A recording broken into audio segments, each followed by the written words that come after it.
Mark Purvis, and this is my Kaalia of the Vast deck.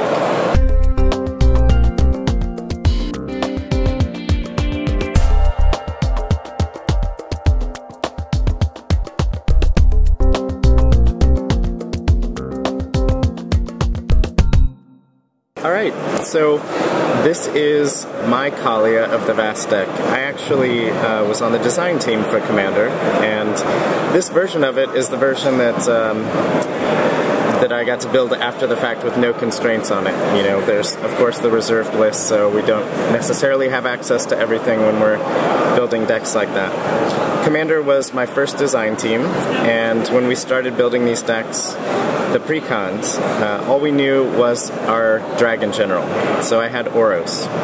And I started building a deck with Oros. There's, I think, 3 in here. And the initial design centered around his activated ability, where I was using cards like Salt Blast and other cards in that sort of vein that Sunlands, things like that, which were really great if your opponents weren't playing with white. But of course, white is a big part of a couple of the other decks in the set, and it just wasn't working out. When I played Magic in college, I played with my friends with giant decks that had creature themes. Angels and dragons were 2 of my favorite themes, and so I really went back to that. And one day in the hall I was talking to Ken Nagel, who was the lead designer, about wanting my general to really support that theme. And he suggested the ability that ended up being on Kaalia. And at the time when he told it to me, I thought it was completely insane and powerful and would be completely broken in the format, but I loved it. So we tried it out, and it did make it through all the way to the end of design. So this is my Kaalia. There's no foil version of it yet, so I haven't met Michael Comark since it got printed, so it is completely unpimped.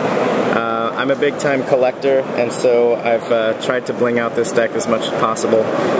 But it is still a work in progress, and there's a couple of things I still need to add to it we'll talk about when we get through. Tariel is an alternate general for this deck. It's one of the cards that I designed that made it through development for the set. I actually wrote an article talking about that. I think the only thing that changed was he went from a 5/7 to a 4/7, and other than that he stayed pretty much the same. I love this piece of art. I ended up buying it from Wayne Reynolds and have it framed in my house right now. Wayne's incredible. So here's Mr. Oros. I pared the deck down to be a little bit more of just angels and dragons. Oros still fits in there, and outside of the environment of the precons, a lot of times his ability really matters. This is Basandra. This is another card I designed for the set, and it made it through almost unchanged for the deck. And again, completely fell in love with the artwork. Unfortunately, Therese had already sold it before I was able to inquire, but just a beautiful piece of art, and again, another card for which there is no blingy version yet. Hopefully someday. Firemane Angel, it's not the most fantastic card in the world, but I really like keeping on theme, and truth be told, I'm a sucker for the good angel artwork, and this is one of my favorites from Matt Cavada.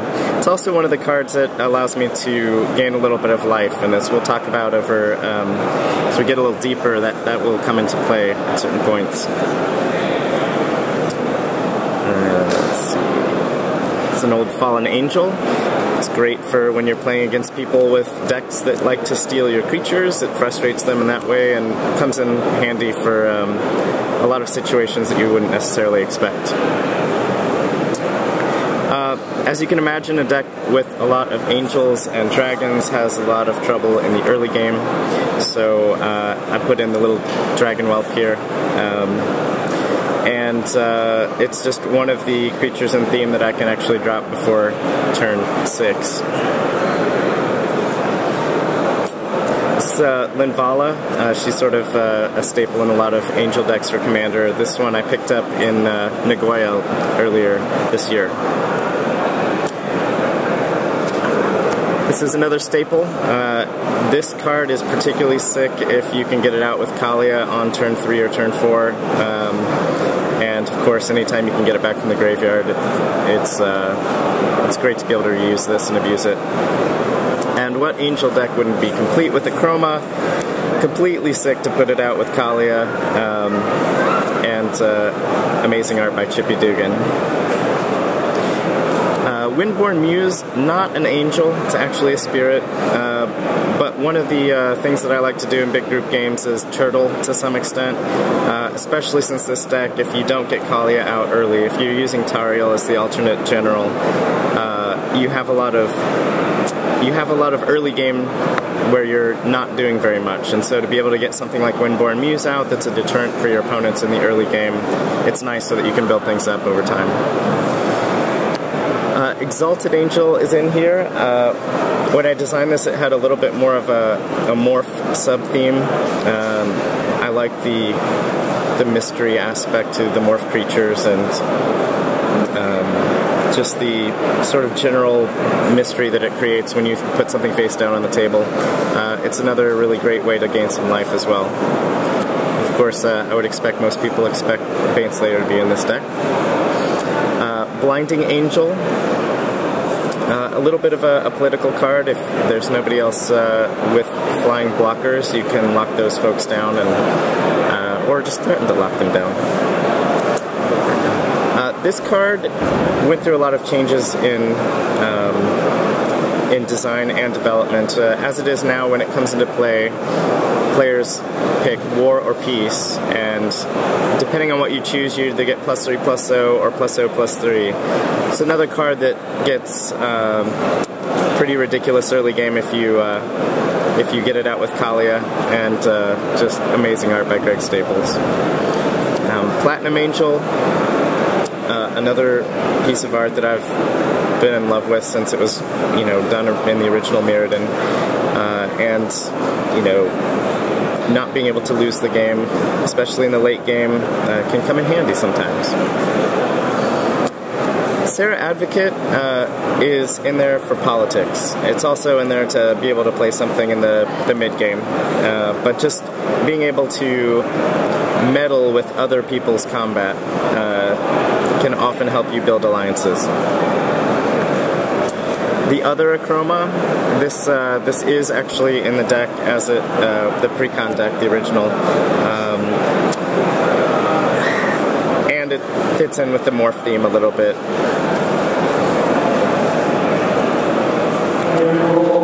Admonition Angel, another powerful bomb, especially when you can get it out early. It got a little funny story about this one. When Rise of the Eldrazi was being designed, there was a hole-filling email that went out to some people at Wizards. So a hole-filling email is when the design team for a set is looking for ideas from people at Wizards that they know play Magic but don't necessarily work on the design team.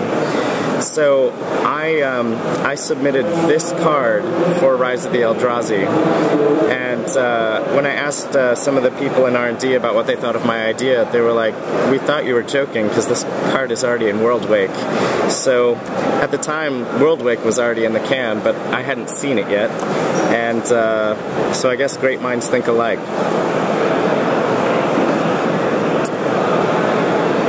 Voice of All, big fan of this card since the original printing. Love the artwork. RK Post is one of my favorite artists. And this is a great card in any Commander game because you can just pick the color that looks like it's going to be the most trouble and help fend it off. Okay, Mana Charge Dragon. I originally submitted this as a red-white 2/3 with this ability. It did not have trample.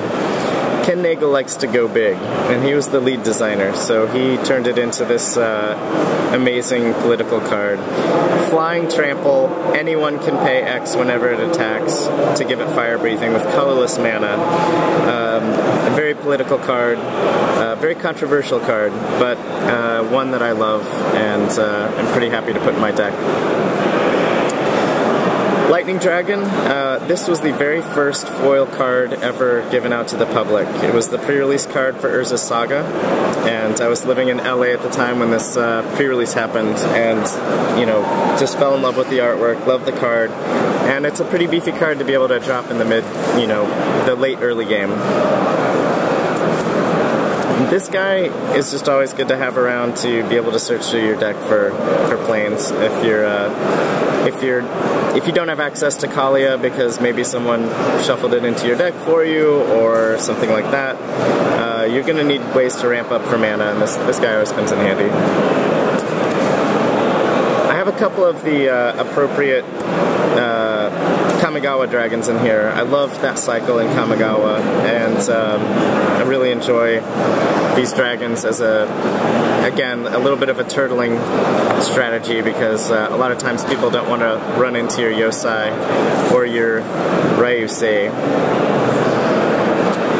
And we've got Bladewing, the zombie dragon from the Vault Dragons. He is almost always going to get you a dragon back in this deck, and when you play him with Kaalia and then you get a dragon back also, it can be very frustrating for your opponents.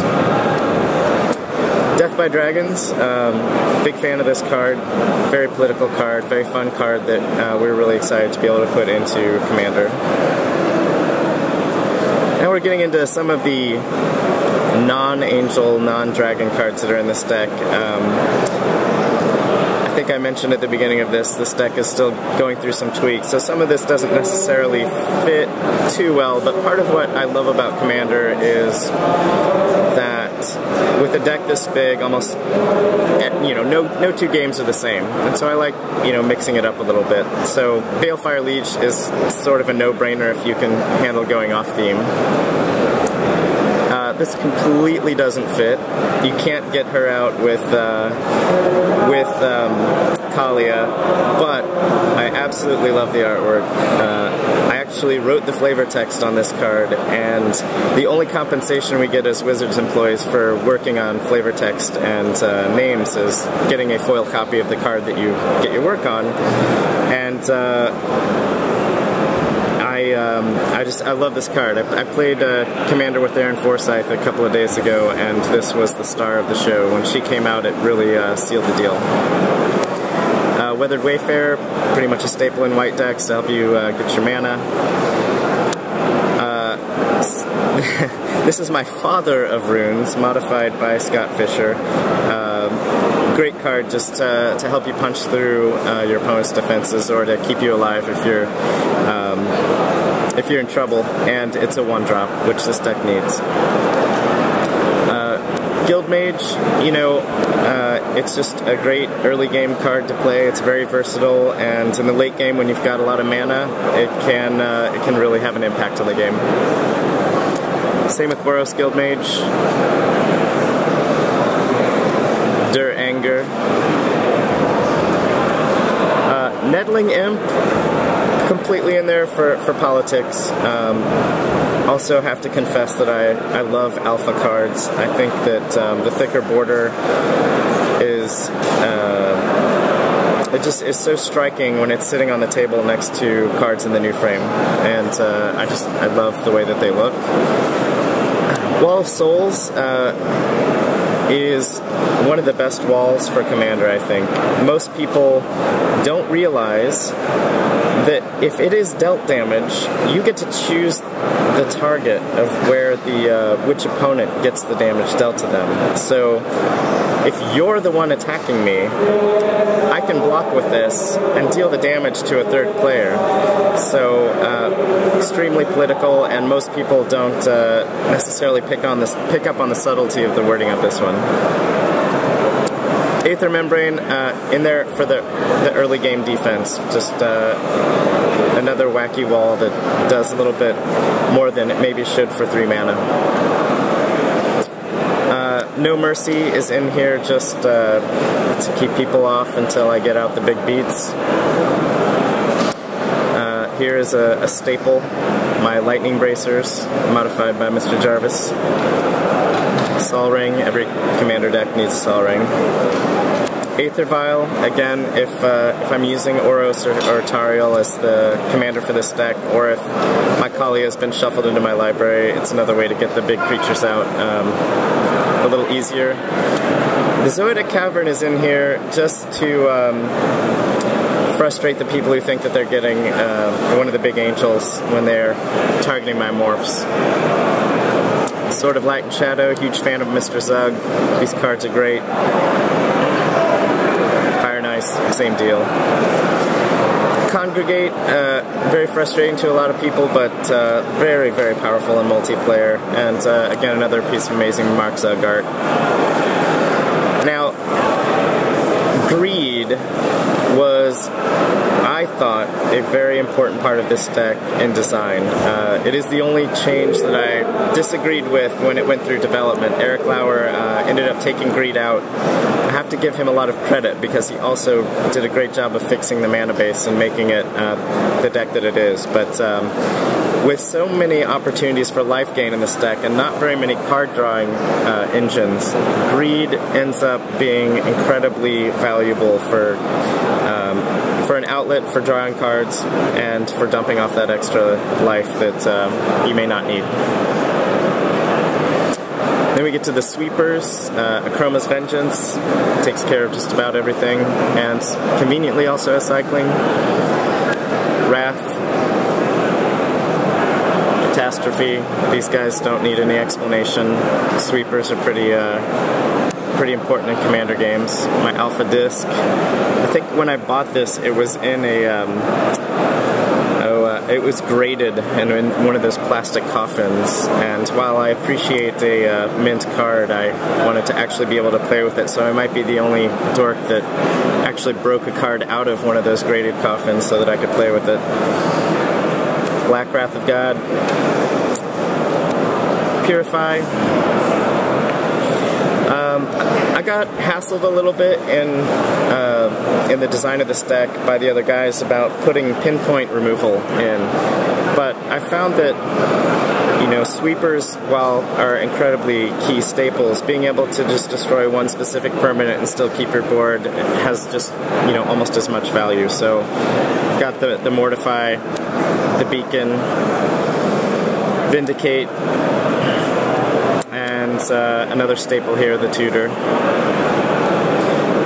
Pyrohemia, I had Pyrohemia in the deck all along. Pestilence, that effect is, you know, it can be a sweeper, it can be a way to end the game, it can be a way to, you know, work the politics of the table. Don't really have a great excuse for why this card is in there. It's just a fun card that can create some really sick situations with the mana charged dragon. And almost every angel or dragon in this deck is red, so it is always helping me out.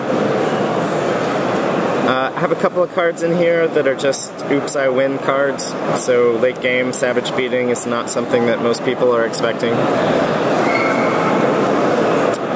There was a cycle of vows in Commander that Scott Larrabee designed, and I love them. I love them for the politics, and I have the white one in this deck still. Master Warcraft, it's another oops I won card. I love this just because it's actually pretty darn versatile. Then I get to my mana base, which is still a work in progress. I've got my dual lands in here. I have the cycle of cycling lands. That one's in French. I have the Kerus from Ravnica, but what I'm still looking for is blingy versions of the shock lands. I don't have those in here yet and definitely need to have them. Got Japanese versions of some of the less efficient dual lands that, like I said, should probably be replaced with the Ravnica shock lands. Still looking for a Judge Foil Bloodstained Mire to replace this with. I've got these Torment dual lands, which I actually really like. Unfortunately, they probably should come out too, because I don't often have a basic swamp in play. One of the things I've mentioned, I collect some of the art in Magic, and one of the things that I always struggle with is, will the wife let me put this on the living room wall? And this is one of my favorite pieces of art in Magic by Tony Sudlow, because it's also one that I could put up on the living room wall without people necessarily batting an eye to it, but it was scooped up by a friend of mine overseas before I was able to pick it up, unfortunately. Evolving Wilds. Got some of the... Actually, I think I only have the white Vivid lands in this deck. Then the beautiful Zendikar full art lands, a lot of those in here. Got some foiled Japanese MPS lands that I picked up in Nagoya. Some Russian Zendikar lands. These are just great. Love the Zendikar lands. More MPS, some beta. It's a little bit all over the place, but I kind of like the decks to have a variety of different card styles in them. We've even got a Portal Swamp in here. Maze of Ith. Gotta have a Maze of Ith in your commander deck. These are kind of goofy inclusions. Some people think it's silly to put Hammerheim, and I've also got Urborg in here. Of course, you can't put Karakas in your deck, but you know, these are just as good as Swamps and Mountains, but occasionally their ability actually matters. I mean, being able to remove Swamp Walk, occasionally it happens, and it's almost never expected that you say, oh, excuse me, I'm going to tap my Urborg to take away Swamp Walk. So that can lead to some fun moments.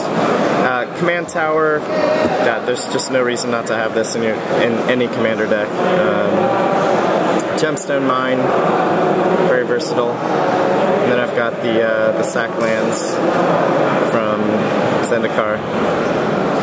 And a couple of other mana sources. Gotta find a foil version of this. And then the Darksteel Ingot. Thanks for watching CMDR decks. Please subscribe and favorite.